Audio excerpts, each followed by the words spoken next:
좋아하십니까? 신약을 더 좋아하십니까? 어떻습니까? 혹시 나는 구약을 더 좋아한다. 손 들어 보시기 바랍니다. 구약이 더 좋다. 아, 나는 신약이 더 좋다. 예. 안 드시는 분은 뭡니까? 성경이 그럼 안 드시는 분은 성경이 싫다. 읽고 싶은 마음이 안 들다. 그런 뜻인가요? 그런 건 없습니다. 그런 건 없습니다. 둘 중에 하나를 선택하면 그래도 내가 선호하는 게 있잖아요. 반찬을 먹더라도 내가 물론 짜장면도 맛있고 짬뽕도 맛있지만 식당에 가서 내가 짬짜면이 없을 때 뭔가 하나를 선택해야 되잖아요. 그럴 때 하나를 선택하잖아요. 그랬을 때 선택을 한번 해보시라고요. 구약이 좋습니까? 손 들어 보시죠. 네. 신약이 좋습니까? 예. 반반 정도 되는 것 같습니다. 저는 어떤 것을 더 좋아할 것 같습니까? 네. 정답입니다.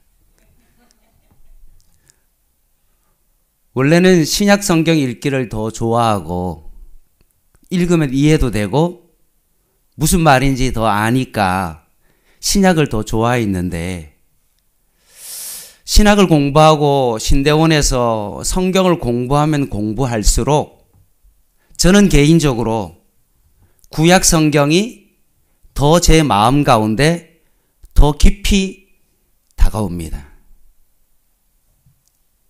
에베소서 말씀을 통해서 구원이 하나님의 은혜라는 사실을 우리가 너무나 깨닫고 그 은혜가 얼마나 큰지를 내가 아는데 그 큰 하나님의 은혜의 구원을 출애굽기의 어떤 40장 말씀을 차근차근 읽어가면서 하나님께서 이스라엘 백성을 향한 하나님의 구원에 대한 놀라운 그 계획과 포기하지 아니하시고 가나안 땅까지 인도해 가시는 그 구원의 놀라운 하나님의 서정을 바라보면서 그 하나님의 엄청난 강대하심을 바라보게 된 거죠.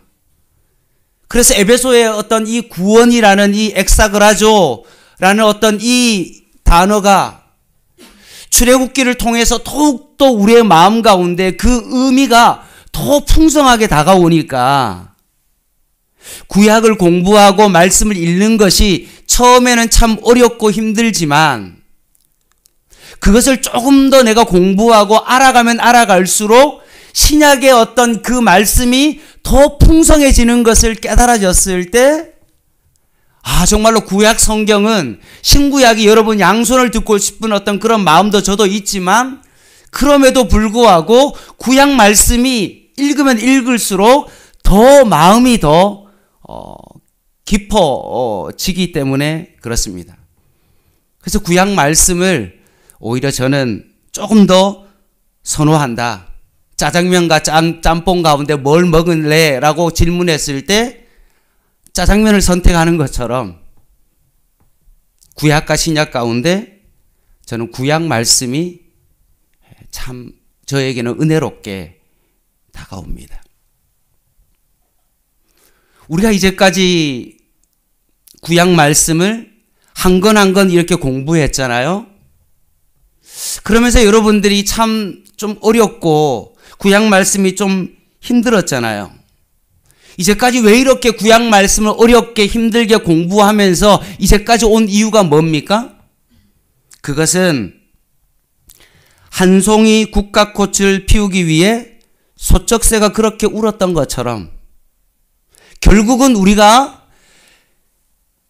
오늘 우리가 신약 성경에 나타나는 그 예수님을 더 깊이 알기 위해서 우리가 구약 성경을 알아가기 위하여 봄부터 소쩍새가 그렇게 울었다는 사실입니다. 그래서 구약 말씀을 이렇게 할 때 되게 어렵지만 그 말씀을 정말로 공부하면 할수록 더욱더 우리가 어떻게 되어지는 겁니까? 예수님을 더 풍성하게 알아가는 어떤 그런 가정 속에 있다는 겁니다. 그래서 지난번 레위기 성경 공부할 때 많은 인원은 참여하지 못했지만 공부하면서 우리가 참 번제, 소제, 화목제, 속제제, 속건제 이 부분을 다루면서 참 뭘 이런 제사를 드리나라고 참 힘들어했지만 오히려 그것을 배움을 통하여서 우리가 더욱더 하나님 앞에서의 어떤 그 거룩함이 무엇인지에 대한 것을, 하나님 앞에 우리가 어떻게 나아갈 수 있다는 것을 더욱더 알 수 있었다는 것입니다. 그래서 우리가 구약을 왜 공부했냐? 이제 구약을 통해서 예수님께서 이 땅 가운데 오실 수밖에 없구나. 이제 예수님이 곧 오시는구나 라는 것을 알리기 위하여 우리가 구약 성경을 살펴봤다는 것입니다. 그래서 우리가 구약을 살펴봤는데 구약을 좀 더듬어 보면 몇 부분으로 나눌 수 있습니까? 구약을 4부분으로 나눴습니다. 어떻게 나눴습니까? 모세오경, 그리고 역사서, 그 다음에 시가서, 그 다음에 선지서, 이렇게 4개로 나눴습니다. 기억나시죠? 네, 어느 정도는 좀 기억나실 겁니다. 그래서 모세오경이 뭡니까? 하나님 나라의 원리를 이야기하고 하나님의 나라의 시작을 이야기했던 거죠. 언약 백성들이 하나님의 어떤 그 주권 가운데, 하나님의 말씀 가운데 순종하면 약속의 땅 가운데 하나님께서 축복해 주시고, 말씀대로 살아가지 아니하면 하나님으로부터 징계를 받을 수밖에 없다라는 것이 뭡니까? 이것이 바로 모세오경에 나타난 하나님 나라의 원리이죠. 근데 이 하나님의 나라가 시작되어지고 이 원리를 모세오경을 통해서 가르쳐 줬는데 이것이 실제적으로 역사 속에서 어떻게 됐습니까? 여호수아, 사사기, 룻기, 사무엘상가, 역대하상가, 그 열왕기 상하를 통해서 그 역사서가 흘러가면서 결론은 뭡니까? 하나님의 나라가 시작되었지만 결국 하나님의 나라의 역사는 어떻게 됐죠? 결국은 역사서를 통해서 우리가 깨닫는 게 뭐죠? 실패했다라는 겁니다. 그리고 나오는 것이 뭡니까? 시가서죠. 그래서 하나님 나라의 결론과 같은 거죠.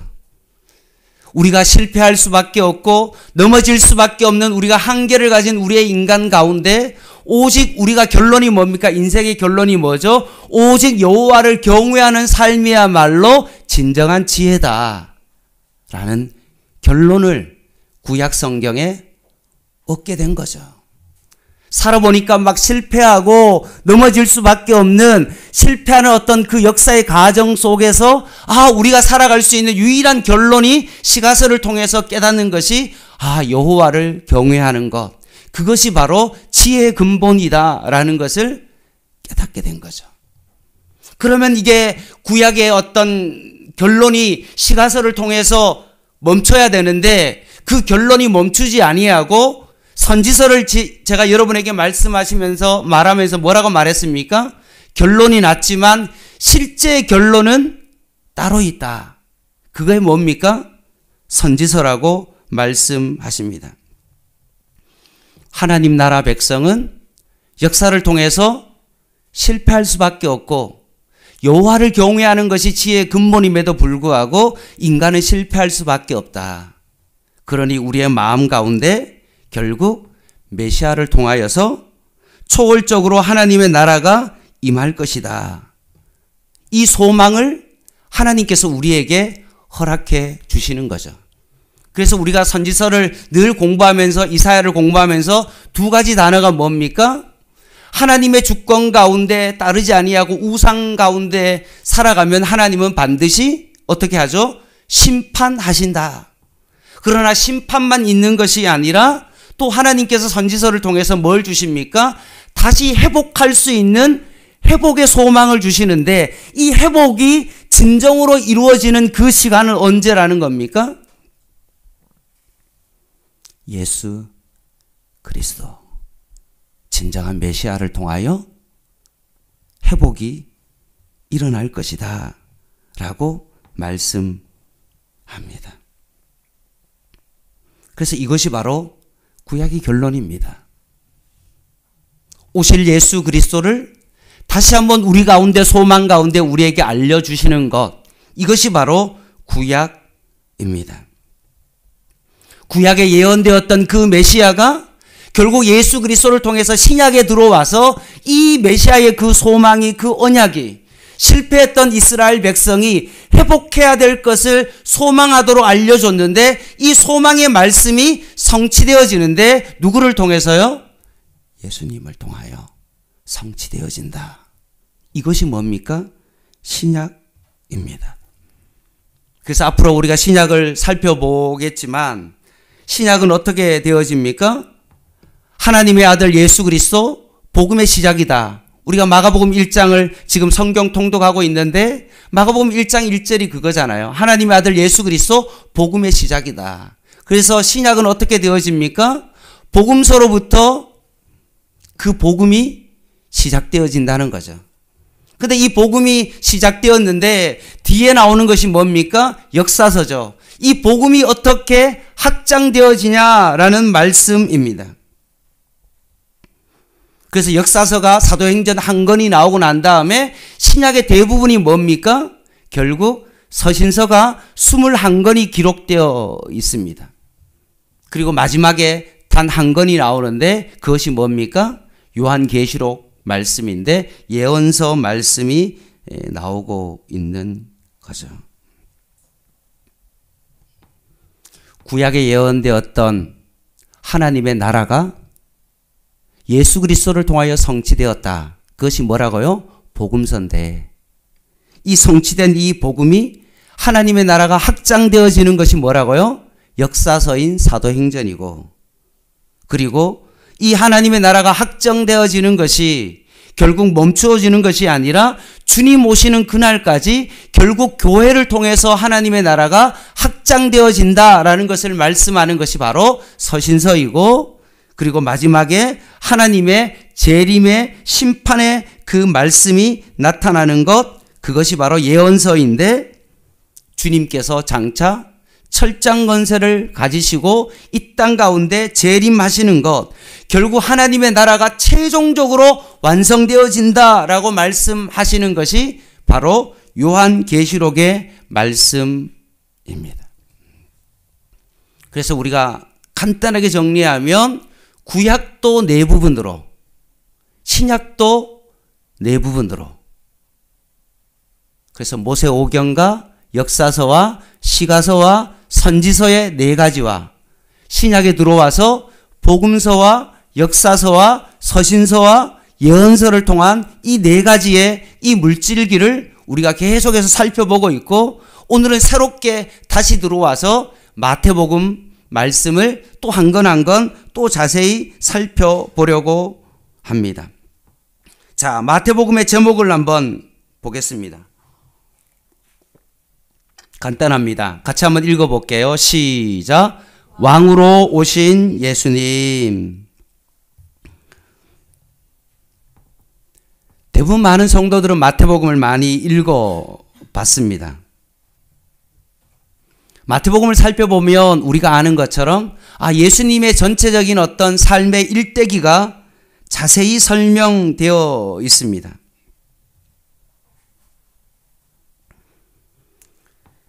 먼저 제목으로서 왕으로 오신 예수님이라는 것이 무슨 뜻이냐 하면, 구약의 메시아가 예언되었을 때 그 메시아가 어떤 분으로 오십니까? 이 땅 가운데 왕으로 다스리시는 어떤 그런 분으로 온다는 말씀이죠. 그래서 그 메시아를 소개하는 것으로 첫 성경이 바로 신약의 마태복음이죠. 그래서 제목이 뭡니까? 왕으로 오신 예수님입니다. 우리가 사사기 말씀을 보면 이스라엘의 왕이 없으므로 각자 자기 소견대로, 자기의 눈으로 보는 대로 행하였다라는 말씀이 나옵니다.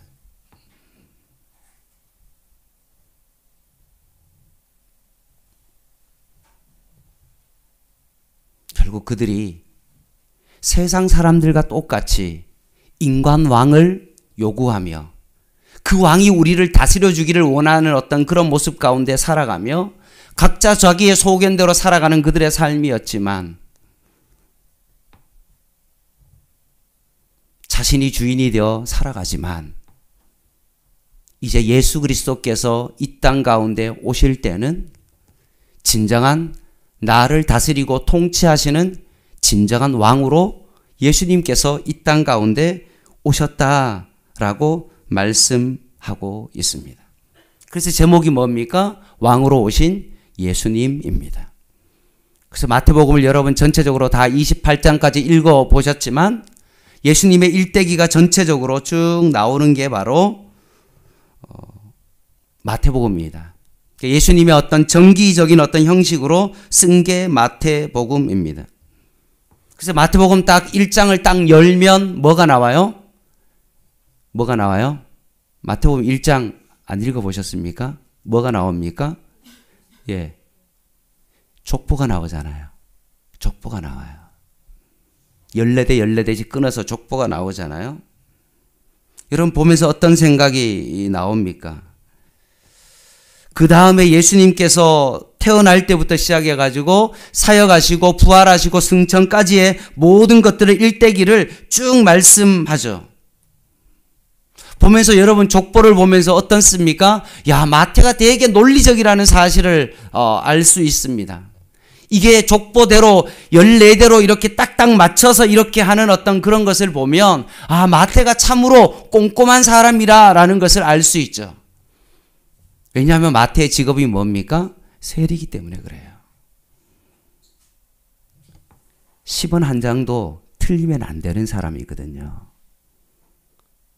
그러니까 왕으로 오신 그 예수님이 어떻게 이 땅 가운데 오셨는가에 대한 것을 족보를 통해서 시작해서 예수님이 태어나고 사역하시고 부활하시고 승천하신 모든 것들을요 정말로 꼼꼼하게 기록된 것이 바로 뭡니까? 마태복음입니다. 그래서 이렇게 생각하시면 됩니다. 마태복음은 예수님의 일대기를 정말로 세리의 입장에서 꼼꼼하게 그것을 기록했다. 그런데 좀 특이한 것이 있다면 그 예수님의 일대기의 어떤 것을 꼼꼼하게 기록했지만 그 사이사이에 마태복음은요 예수님의 설교를요 5편을요 그 사이에 끼어서 설교를 중간중간에 설교를 5편을 끼워 넣었다는 사실입니다. 이게 마태복음의 특징이에요. 그래서 예수님의 일대기가 쭉 나오다가 갑자기 뭐가 나옵니까? 예수님의 설교가 쭉 나와요. 이 5편의 설교는요 되게 중요합니다. 여러분 창세기에 나오는 모세 뭐라고 되어 있죠? 오경이라고 그러잖아요. 이 오경은 토라거든요. 숫자가 얼마예요? 5이잖아요. 말씀을 의미하는 거거든요. 시가서도 몇 건입니까? 5건이거든요. 그러니 마태도 어떻게 한 겁니까? 모세 오경이 5건으로 구성되어 있는 것과 마찬가지로 시가서가 5개로 구성되어지는 것과 마찬가지로 예수님의 일대기를 처음부터 끝까지 쭉 기록하면서 그것을 어떻게 했습니까? 꼭 모세 오경처럼 설교를 5개씩 딱 중간에 넣어가지고 마태복음을 5개씩 이렇게 잘 끊어서 말씀을 논리정연하게 예수님을 지금 소개하고 있다라고 보시면 됩니다. 그렇게 보시면 되고요. 우리가 여기서 한 가지 또 짚고 넘어가야 될 게 뭐냐 하면 복음서가 몇 건이죠? 4건이잖아요. 꼭 굳이 4건까지 있어야 될 필요가 있을까? 그냥 마태복음 한 권으로는 안 될까? 아니면 마가복음 한 권으로 안 될까? 라는 그런 생각을 하기도 합니다. 굳이 막 27권까지 그렇게 하지 아니하고 그냥 마태복음, 사도행전 이렇게 딱 하면 우리가 생각하기에도 뭔가 깔끔하잖아요. 근데 계속해서 사복음서에 이렇게 반복적으로 내용이 조금씩 상이하게 나오는 이유가 뭘까라는 거죠.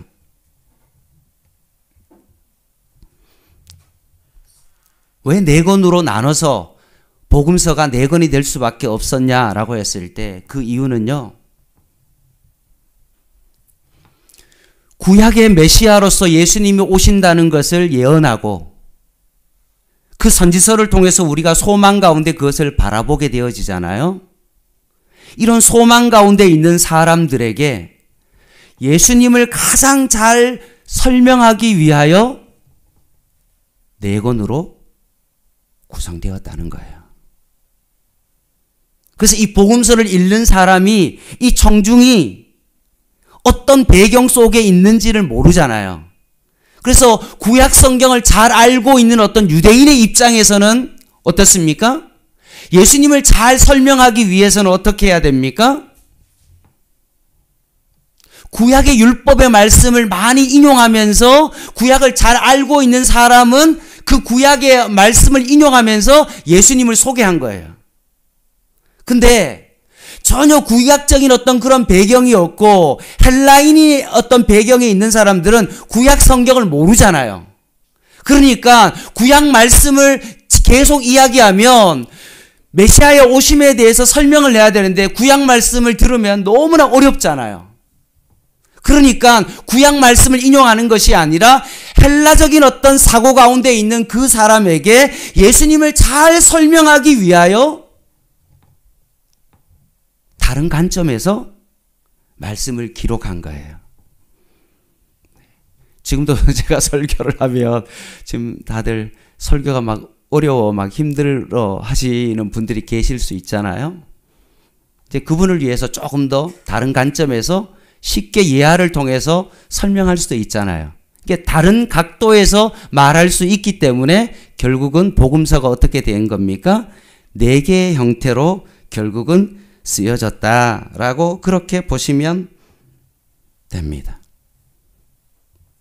정확한 복음을 다양한 사람들에게 초점을 가지고 예수님을 정말로 잘 설명하기 위해서 사복음서가 쓰여졌다. 그래서 저는 뭐 다이아몬드는 저희 아내 결혼할 때 반지 조그만한 거밖에 못 봤는데 정말로 큰 다이아몬드는 어떻습니까? 큰 거는 이 정면에서 보는 각도랑 측면에서 보는 각도랑 옆이랑 뒤에서 위에서 보는 각도가 다 보는 거에 따라서 그 빛이 다 다르다고 그러더라고요. 자, 저희도 다이아몬드 있으면 좋겠지만 뭐 그렇게 얘기하더라고요. 꼭 그런 거랑 같은 겁니다.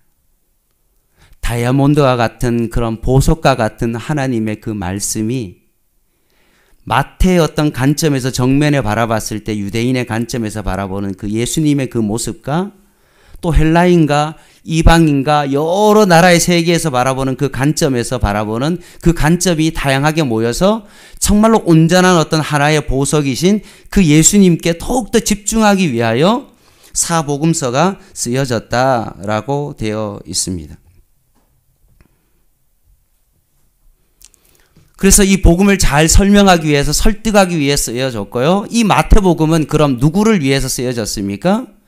유대인들을 위해서 쓰여진 거죠. 그래서 막 족보도 나오는 이유가 바로 거기에 있고요. 사복음서 가운데 구약의 말씀을 가장 많이 인용했어요. 왜냐? 그 유대인들이 그 말씀을 보면 오히려 예수님을 다시 한번 깊이 바라볼 수 있는 그런 마음이 생기기 때문에 그렇습니다. 그래서 족보 이야기를 하는 이유가 마태복음 1장을 딱 열 때 우리는 족보를 딱 보면 야, 알지도 못하는 남의 족보 봐서 뭐하냐 그런 거 아닙니까?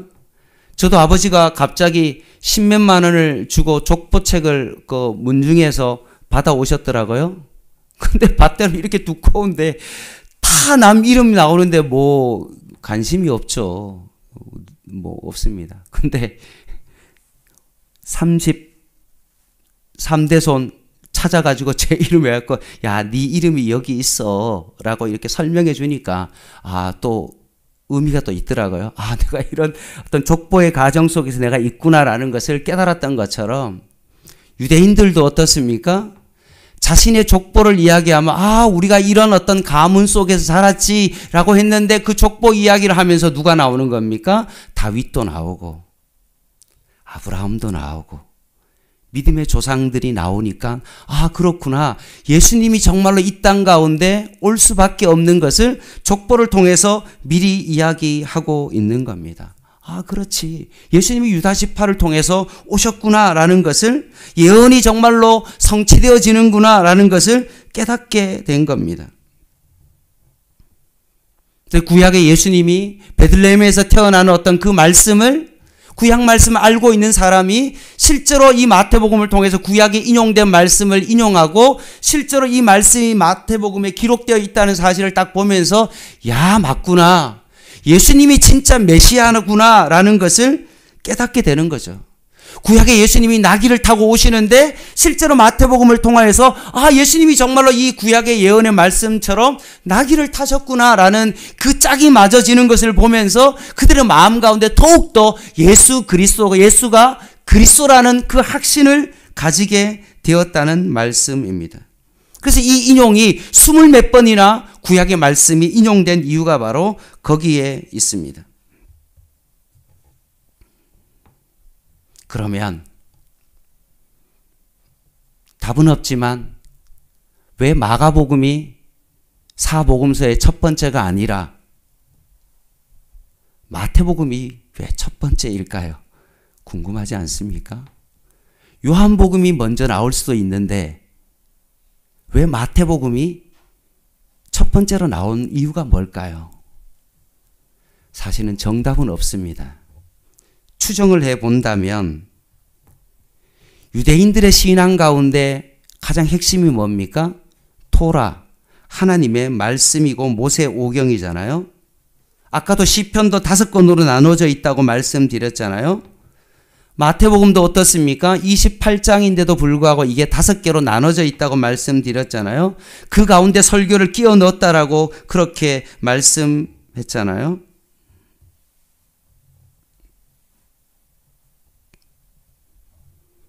결국 구약의 그 말씀과 연결되어서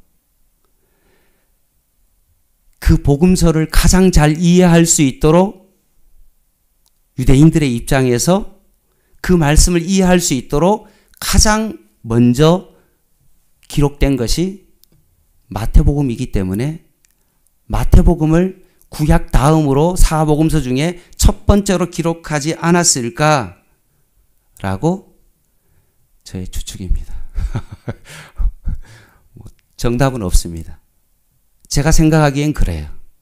구약 말씀의 연속상에서 봤을 때 예언된 그 말씀이 실제로 이루어진 어떤 그 본보기가 마태복음에 잘 나타내어 있으니까 성경을 시간상으로 흐름을 읽었을 때 마태복음이 가장 자연스럽게 구약의 말씀과 토라와 연결되어지기 때문에 마태복음이 기록되었을 것이다 라고 말씀 그냥 드리고 싶습니다. 그리고 예수님의 그 일대기를 쭉 하면서 중간중간에 제가 예수님의 설교가 들어갔다고 말씀드렸잖아요. 그래서 보시면 마태복음 1장을 한번 보겠습니다. 쭉 그냥 넘겨볼게요. 마태복음 1장에 보면 예수님의 족보가 좀 나오잖아요. 그리고 2장부터 예수님이 태어나는 어떤 그런 일들이 나오지 않습니까? 동방박사도 오고 그러다가 결국 구약의 엘리야처럼 예수님의 오심을 예비하는 세례 요한의 이야기가 쭉 나오다가 예수님이 4장에 보면 시험을 받으시잖아요. 그리고 제자를 부르시고 난 다음에 5장에 딱 들어와 가지고 어떻게 됐습니까? 마태복음에는 뭐가 있다고요? 중간중간에 토라 5개처럼 5개의 설교가 들어갔다라고 말했잖아요. 이 설교가 처음 나오는 부분이 어디입니까?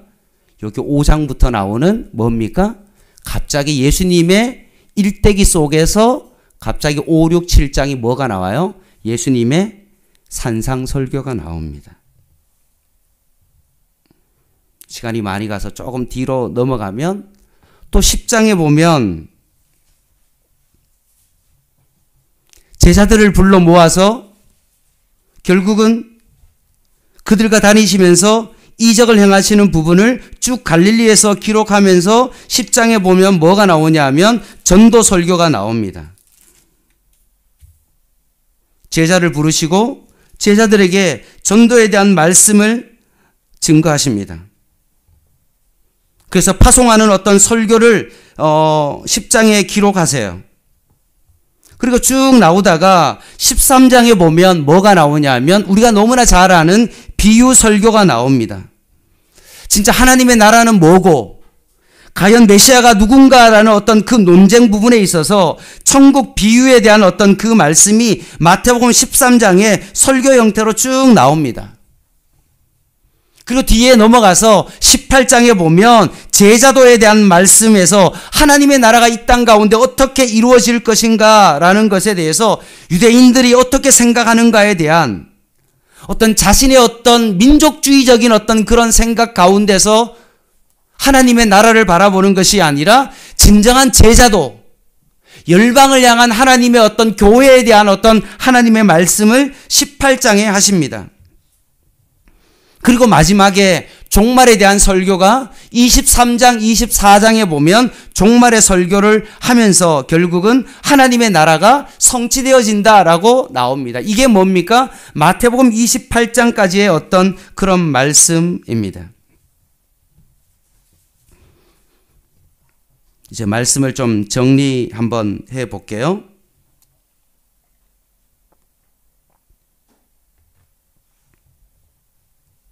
마태복음 제목은 왕으로 오신 예수님입니다. 하나님의 나라를 성취하는 유일한 분은 오직 예수 그리스도밖에 없다라는 것입니다. 주는 그리스도시요 살아계신 하나님의 아들로서 이 땅 가운데 오셔서 구약에 예언된 그 메시아는 오직 예수 그리스도임을 증거하는 것이 뭡니까? 바로 마태복음입니다. 구약의 예언대로 아브라함과 다윗의 자손으로 이 땅 가운데 메시아로 오신 분은 바로 헤롯 왕가에서 태어난 분이 아니라 베들레헴에서 태어나신 그 예수 그리스도께서 진정한 우리의 왕이시다 라는 겁니다.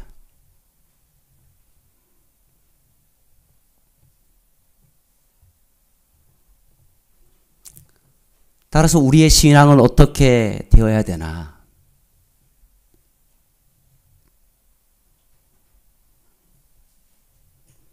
참 하나님이신 하나님이 자신의 아들을 세상에 보내셔서 하나님 나라를 성취하는 유일한 방법이 바로 예수 그리스도이고 그 예수 그리스도만이 우리의 유일한 왕이심을 고백하며 살아가는 것, 이것이 바로 우리의 신앙이 되어야 됩니다.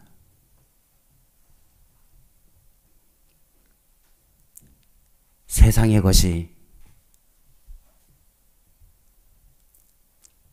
각자 자기의 소견대로 내가 원하는 방법대로 내가 왕이 되어서 내가 주인이 되어서 내가 이 땅 가운데 살아가는 자가 아니라 오직 나의 유일한 왕이신 예수 그리스도께서 나의 주인이며 나의 왕이심을 고백하며 나를 죄 가운데 구원하실 유일하신 분은 오직 예수 그리스도밖에 없다는 사실을 기억하며 그 신앙을 가지고 살아가는 것, 이것이 바로 기독교의 신앙이다.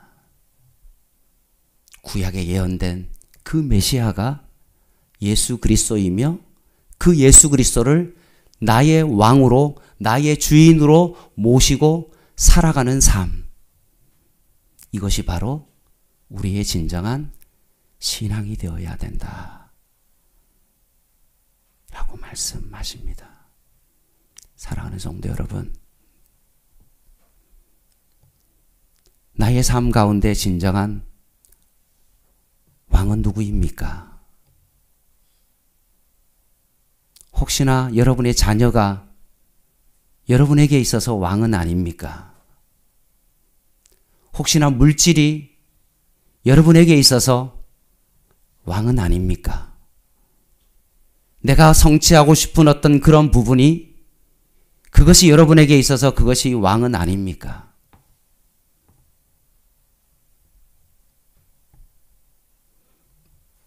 화요일 날 어제 김승 목사님 아버님이 암투병 하시면서 그래도 잘 견디시고 뜸도 뜨시고 건강하시고 포천에 가서 공기 좋은 곳에서 생활하시고 건강이 많이 좋아지셨거든요. 그래서 못해도 뭐 2, 3년에 한 번씩은 저랑 같이 식사도 하기도 하고 같이 교제도 하고 좀 그랬는데 갑자기 요양보호사를 하시면서 좀 무리를 하셨는지 갑자기 몸이 이상이 왔고 결국 의사는 온몸에 암이 퍼져서 호스피스 병동으로 가야 되는 그런 상황 가운데 있을 때 저에게 예배를 좀 드려달라고 요청이 왔습니다. 아마 아버지의 죽음을 앞두고 아마 자식이 생각하는 정말로 평소에 잘 아는 목사님을 모시고 예배를 드리고 싶은 그런 마음으로 저를 초청했겠죠. 그래서 제가 그분에게 예배를 드리면서 이런 말씀을 드렸습니다. 인생을 살아가면서 가장 큰 축복이 무엇입니까? 내가 돈을 많이 벌고 세상 가운데 잘 나가는 것이 복입니까?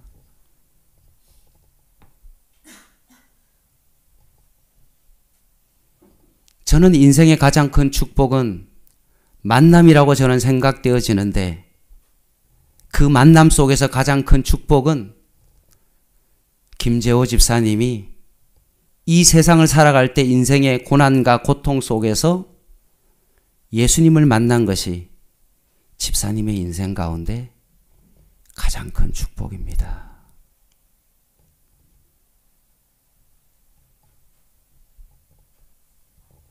이것이 바로 내가 이 땅을 살아가면서 예수님을 나의 왕으로 고백하고 내가 예수님을 만났다는 것이 내 인생에 있어서 가장 큰 축복입니다. 그리고 하나님께서 귀한 아내를 만나게 하시고 아름다운 가정을 이루게 하신 이 만남이 하나님의 축복이고 두 사람을 통해서 하나님의 귀한 종이 태어나서 이렇게 사역의 길을 걸어가고 있는 이 자체가 바로 하나님의 가장 큰 축복입니다. 사는 것도 하나님의 뜻이고 죽는 것도 하나님의 뜻이고 살리기도 하시고 죽이기도 하시고 가난하게도 하시고 부하게도 하시는 하나님의 주권 가운데 있는데 내 인생을 하나님의 손에 맡기시고 지금 고통 가운데 있고 몸이 붓고 있는 어떤 이 상황 가운데서도 나는 하나님으로부터 가장 큰 축복을 받은 사람이라는 사실만큼은 절대 잃어버리지 않기를 간절히 바란다고 설교했습니다. 사랑하는 성도 여러분, 여러분도 마찬가지 아니겠습니까? 여러분의 인생 가운데 가장 큰 축복이 무엇입니까? 예수님을 나의 왕으로 모시고 살아가는 것, 이것이 우리의 인생 가운데 가장 큰 축복이 아닙니까? 죽을 수밖에 없는 나를 하나님의 은혜로 살려주시고 하나님의 자녀 삼아주시고 내가 하나님을 만날 수 있었다는 것, 이것이 바로 가장 큰 축복이 아니겠습니까? 다시 한번 왕으로 오신 그 예수 그리스도를 이 말씀을 통하여 다시 한번 주님을 더 깊이 주인으로 모시고 살아가는 저와 여러분 되시기를 주님의 이름으로 간절히 부탁을 드립니다. 기도하겠습니다.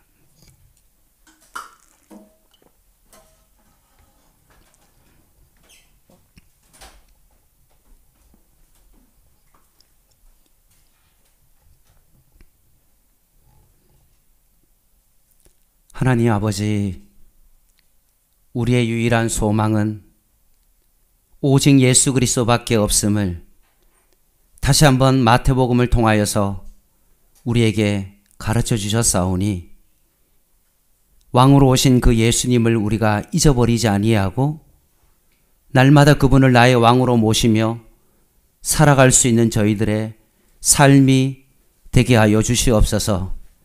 질병이 나에게 찾아오고 고난이 찾아오고 감당할 수 없는 쓰나미와 같은 그런 일들이 일어날지라도 그분이 나를 통치하시고 그분이 나의 인생의 왕이 되심을 고백하며 살아갈 수 있는 저희들 되게 하여 주시옵소서. 마지막 이 땅 가운데 철장 권세를 가지고 재림하시는 그 주님을 바라보며 다시 한번 완벽한 소망 가운데 그분을 바라보며 믿음으로 일어나게 하여 주시옵소서. 예수님의 이름으로 간절히 기도